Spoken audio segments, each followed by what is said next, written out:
विधानसभा के अंदर जोरदार तालियों के साथ राहुल गांधी जी का स्वागत कीजिए। अशोक गहलोत साहब जी का, सम्माननीय प्रदेशाध्यक्ष महोदय जी का, बड़े भाई सचिन पायलट जी का, आप सभी का विधानसभा के अंदर हार्दिक अभिनंदन और स्वागत करती हूँ।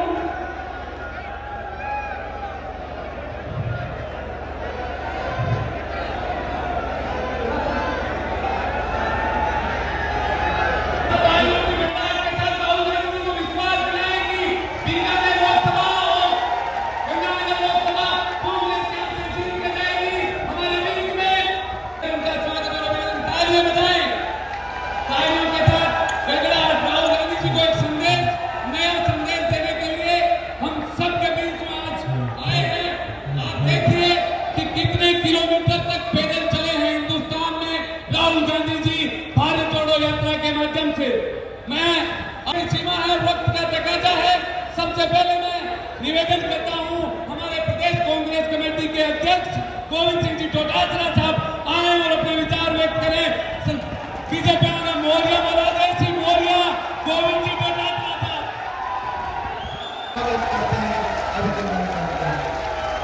राहुल जी, ये वो धरती है, किसानों की धरती है, जहां पर इन किसानों ने इस मोदी सरकार के खिलाफ उन 3 काले कानूनों को वापस कराने के लिए यहां पर 13 महीने तक बॉर्डर के ऊपर धरना दे करके देश के प्रधानमंत्री को झुकाने के लिए झुका दिया और माफी मांगने के लिए मजबूर किया।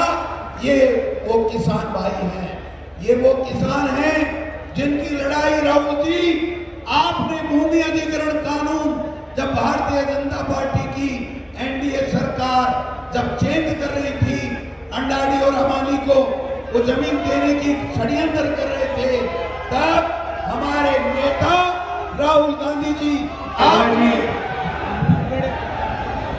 गोविंद डोटासरा जी, अशोक गहलोत जी, सचिन पायलट जी,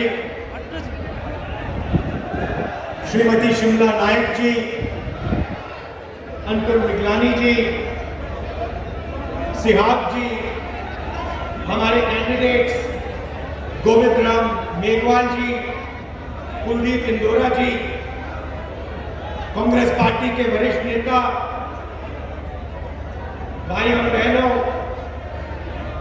हमारे प्यारे कार्यकर्ता बब्बर शेख,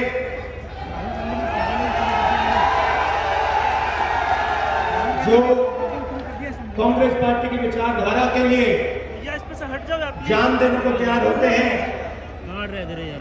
और प्रेस के हमारे मित्रों, देश में सबसे बड़ा मुद्दा कौन सा है? बेरोजगारी। किसी से भी पूछो, यात्रा में मैंने हजारों लोगों से पूछा सबसे बड़ा मुद्दा कौन सा है, खट जवाब आता है बेरोजगारी सबसे बड़ा मुद्दा है। दूसरे नंबर पे कौन सा है? दूसरे नंबर पे महंगाई,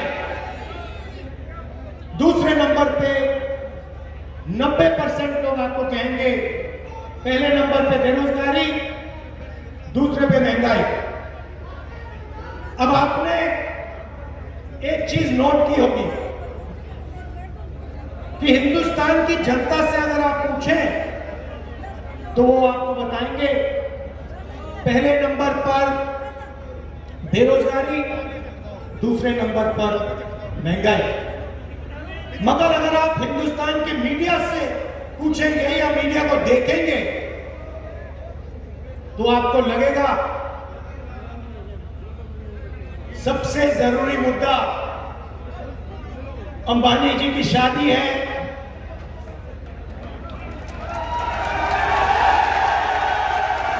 उधर आपको विदेश से हजारों लोग आते हुए दिखेंगे। 24 घंटा मीडिया में आपको नरेंद्र मोदी जी का चेहरा दिखेगा। कभी वो समुद्र के नीचे जाएंगे,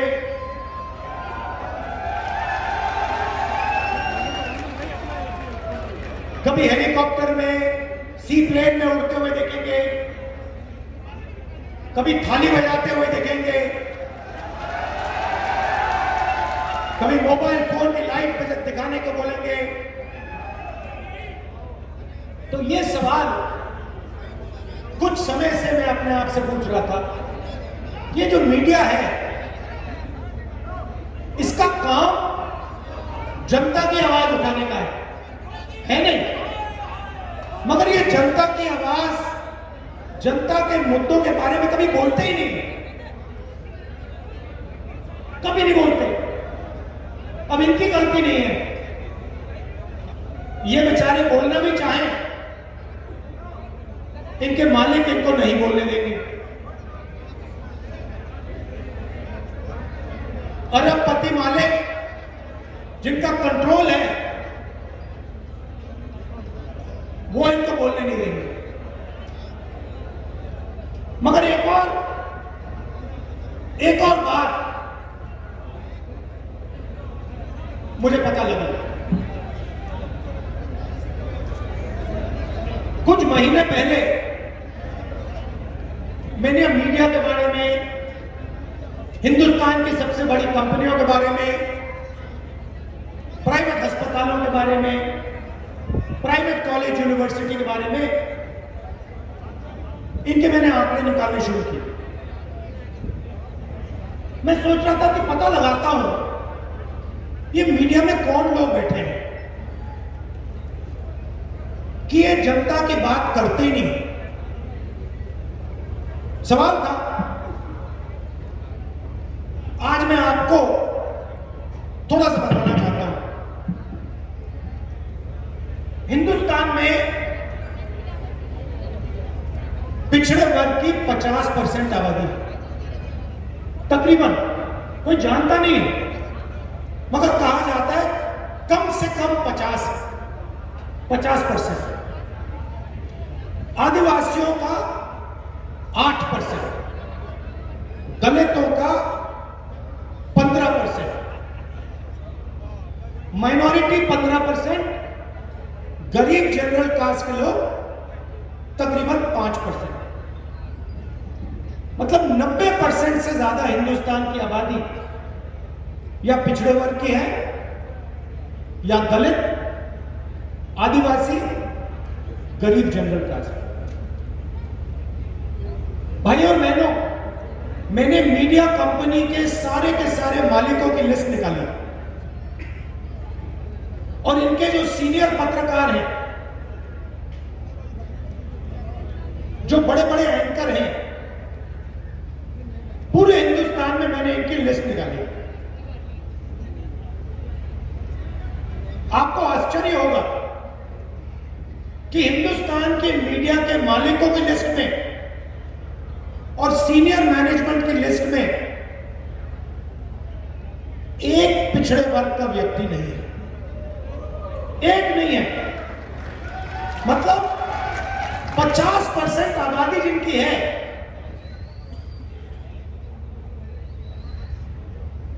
जो देश को चलाते हैं, मेहनत करते हैं, उनमें से एक व्यक्ति हिंदुस्तान की मीडिया में आपको नहीं दिखाई देगा। दलित 15%, एक दलित व्यक्ति आपको मीडिया में नहीं दिखाई देगा। आदिवासी 8%, एक आदिवासी आपको सीनियर मीडिया में मालिकों की लिस्ट में नहीं दिखाई देगा। गरीब जनरल कास्ट के लोग नहीं दिखाई देंगे, माइनॉरिटी के कोई लोग नहीं दिखाई देंगे। ये 2-3% लोग मीडिया में रोजगार पाते हैं। 15-20 लोग मीडिया को कंट्रोल करते हैं और 24 घंटा यही 50-60 लोग नरेंद्र मोदी जी की जय करते हैं। अब सवाल उठता है कि 90% जनता इसमें तो है ही नहीं।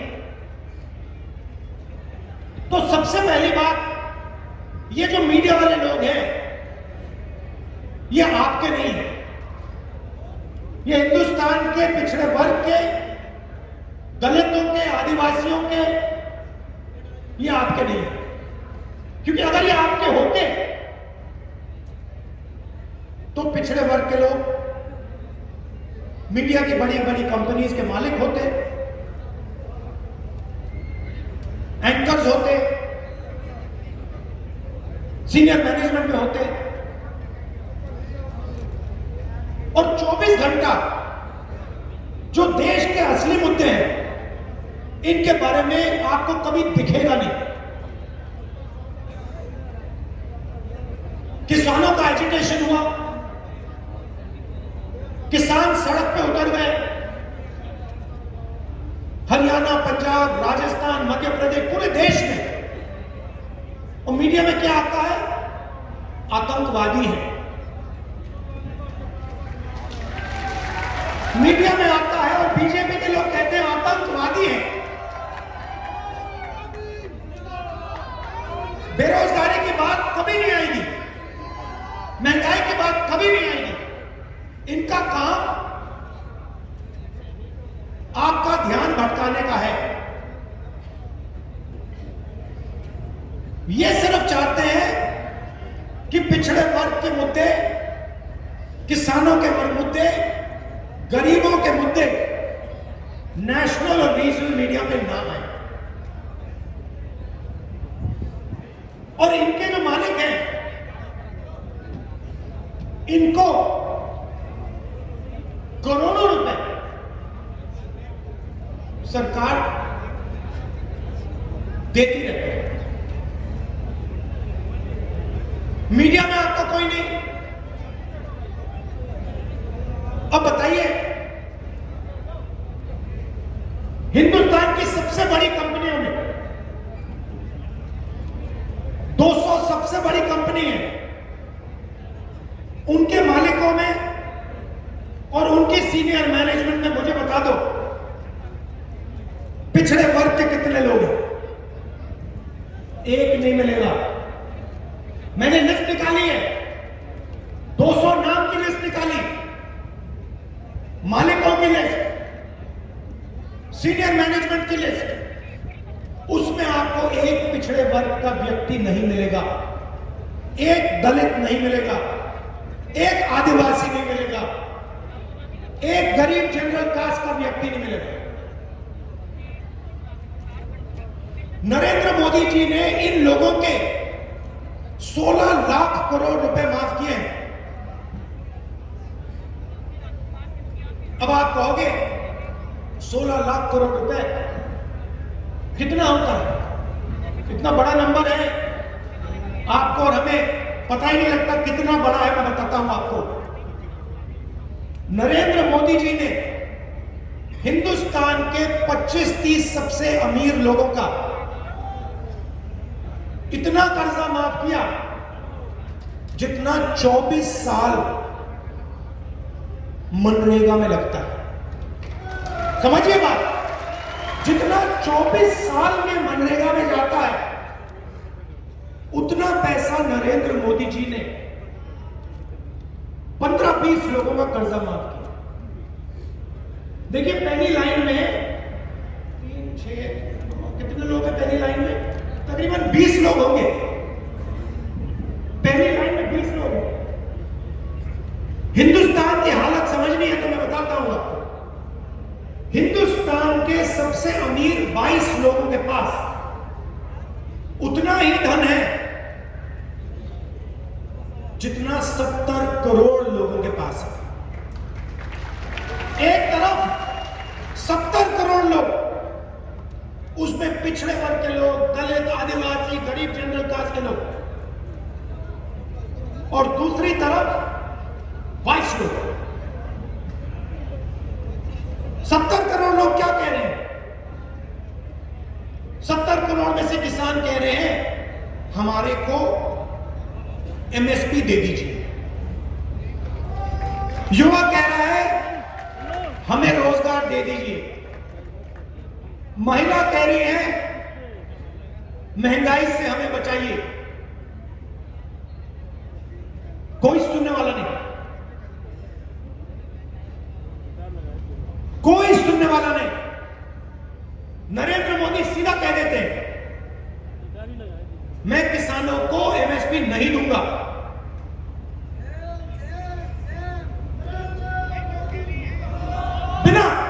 बिना झिझक के मैं नहीं दूंगा। और फिर कहते हैं वो तो आतंकवादी है। वायदा किया था 2 करोड़ युवाओं को रोजगार दूंगा, 15 लाख रुपए दूंगा बैंक अकाउंट में।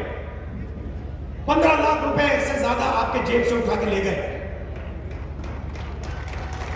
जीएसटी, नोटबंदी, लाखों रुपए। पहली बार किसान टैक्स देता है। हिंदुस्तान की हिस्ट्री में पहली बार किसान टैक्स दे रहा है। और जितना टैक्स आप देते हो जीएसटी में, उतना ही अदानी देता है। ये आपने शर्ट खरीदी, 18% जीएसटी आप दोगे। यही शर्ट अगर अंबानी या अदानी खरीदेगा, वो भी 18% ही देगा। तो धन आपका, वो अरबपति है। और जितना टैक्स किसान देता है उतना वो देता है।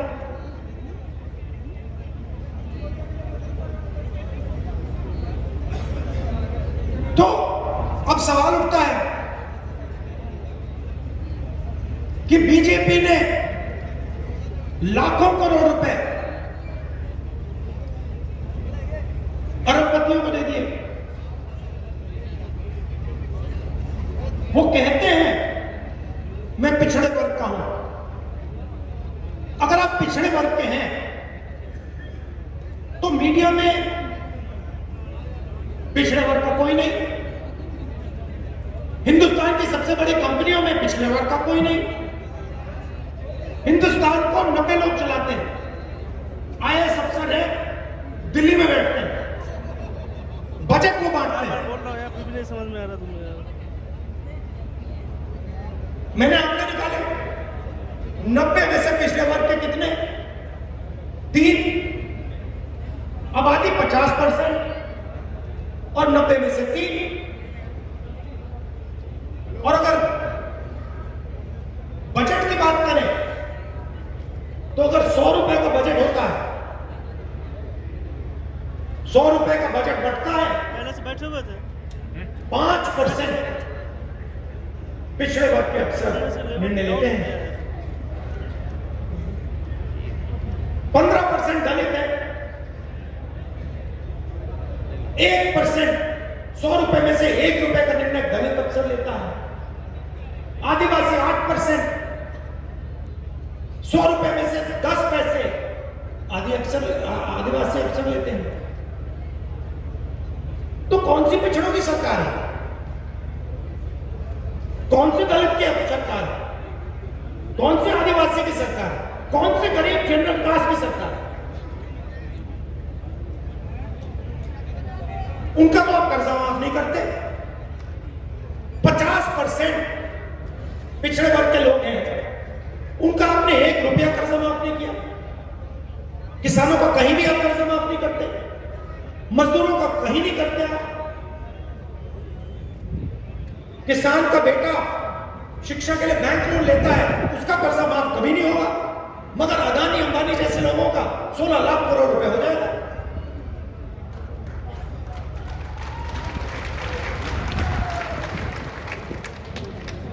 चौबीस घंटा मीडिया बात करेगी, कभी आपको क्रिकेट दिखाएगी, कभी आपको बॉलीवुड के स्टार दिखा देगी, ध्यान इधर उधर करवाएगी, और फिर आपका जीएसटी का पैसा सीधा उन्हीं 20-25 लोगों के जेब में जाता है। तो सवाल उठता है कांग्रेस पार्टी को क्या करना है? मैं आपको बताता हूं, यहां पे लिखा है जितना पैसा उन्होंने अरबपतियों को दिया, उतना पैसा हम गरीबों को, पिछड़ों को, दलितों को, आदिवासियों को उठा के दे देंगे।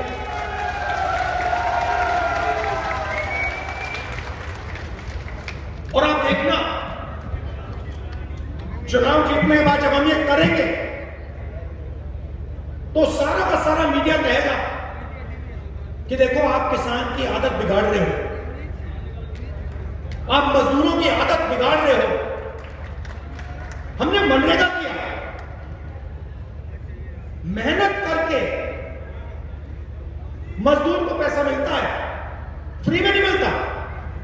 सारी की सारी मीडिया कहती है नहीं देखो, यूपीए की सरकार मजदूरों की आदत बिगाड़नी है, आलसी बनानी है। मगर जब हिंदुस्तान के अरबपतियों का कर्जा माफ होता है तो उनकी आदत नहीं बिगड़ती, वो आलसी नहीं होंगे।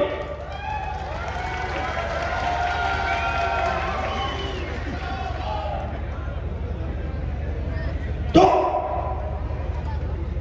5 वायदे हमने आपसे किए, मैं उनको पढ़ लेता हूं। सबसे पहले, आज तक कोई नहीं जानता कि पिछड़ों की कितनी आबादी है, दलितों की कितनी आबादी है। अब जो है सभा बनाएंगे हमारे बीच में सचिन पायलट साहब पधार चुके हैं। सचिन पायलट साहब पधार चुके हैं, उनके लिए उद्बोधन देंगे सचिन पायलट साहब, रंधावा साहब।